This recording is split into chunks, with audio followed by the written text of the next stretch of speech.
नमस्कार, मैं हूं अंकुर और आप देख रहे हैं सत्यहिंदी.com। आइए एक नजर डालते हैं अब तक की सुर्खियों पर।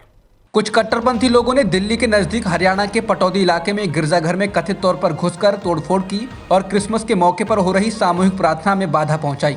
सोशल मीडिया पर चल रहे एक वीडियो में ये भी देखा जा सकता है कि ये लोग जय श्री राम और भारत माता की जय के नारे लगा रहे हैं, लेकिन पुलिस का कहना है कि उसे कोई शिकायत नहीं मिली है। इस मामले में अब तक किसी को गिरफ्तार नहीं किया गया है। वायरल वीडियो में देखा जा सकता है कि हुड़दंग मचा रहे लोगों ने क्रिसमस कैरोल गा रहे लोगों को धक्का देकर स्टेज से हटा दिया और उनकी माइक छीन ली। एक पादरी ने इस वारदात की पुष्टि करते हुए कहा कि हम सारे लोग डर गए क्योंकि उस समय वहां महिलाएं व बच्चे भी मौजूद थे। इस तरह की वारदात बढ़ती जा रही है। ये धर्म के पालन और प्रार्थना करने के हमारे अधिकार का उल्लंघन है। क्रिसमस के मौके पर जब पूरा देश पूरी दुनिया इस त्योहार को मना रही है, वहीं दक्षिणपंथी विचारधारा वाले संगठन बजरंग दल ने आगरा में सेंटा क्लॉज का पुतला फूंक दिया। बड़ी संख्या में जुटे कार्यकर्ताओं ने इस दौरान सेंटा क्लॉज मुर्दाबाद के नारे भी लगाए और फिर इसके पुतले को आग के हवाले कर दिया।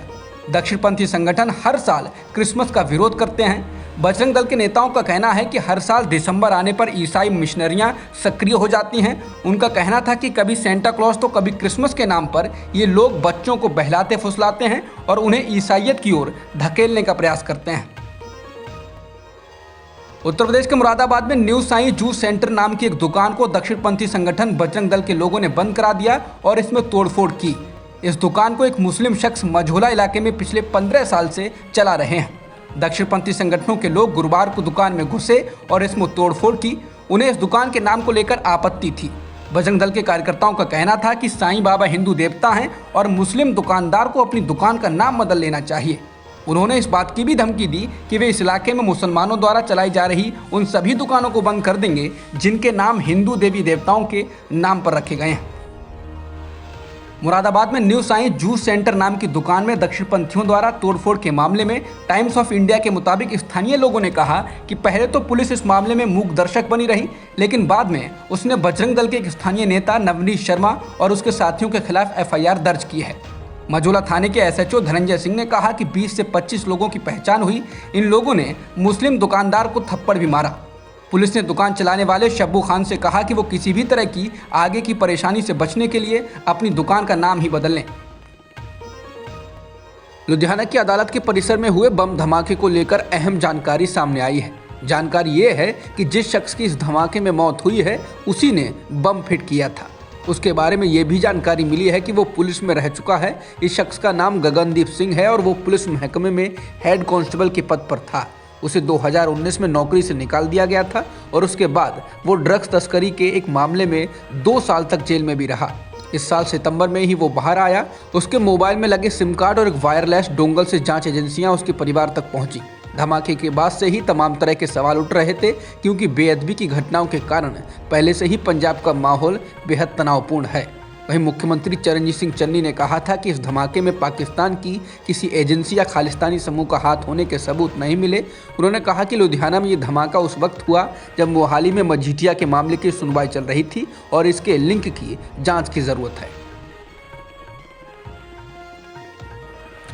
कृषि कानूनों के खिलाफ आंदोलन करने वाले 25 किसान संगठनों ने फैसला किया है कि वो पंजाब के विधानसभा चुनाव में उतरेंगे। ये किसान संगठन संयुक्त किसान मोर्चा में शामिल हैं। संयुक्त किसान मोर्चा ने किसान आंदोलन की अगुवाई की थी। ऐसी संभावना है कि ये किसान संगठन आम आदमी पार्टी से गठबंधन कर सकते हैं।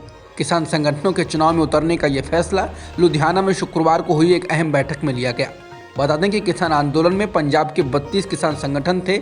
इनमें से 7 किसान संगठनों ने चुनाव से दूर रहने का फैसला किया है, जबकि 50 संगठनों ने कहा है कि वे चुनावी राजनीति में हिस्सा लेंगे। जिन किसान संगठनों ने चुनावी राजनीति से दूर रहने का फैसला किया है उनमें किसान संघर्ष कमेटी, जय किसान आंदोलन, दोआबा संघर्ष कमेटी आदि हैं।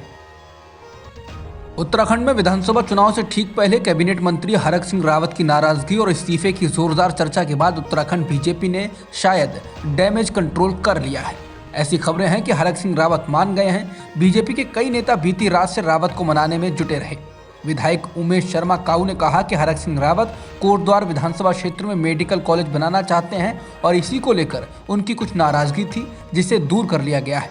बीजेपी के राष्ट्रीय मीडिया प्रभारी अनिल बलूनी ने भी इस मामले में विधायक उमेश शर्मा काऊ से बात की।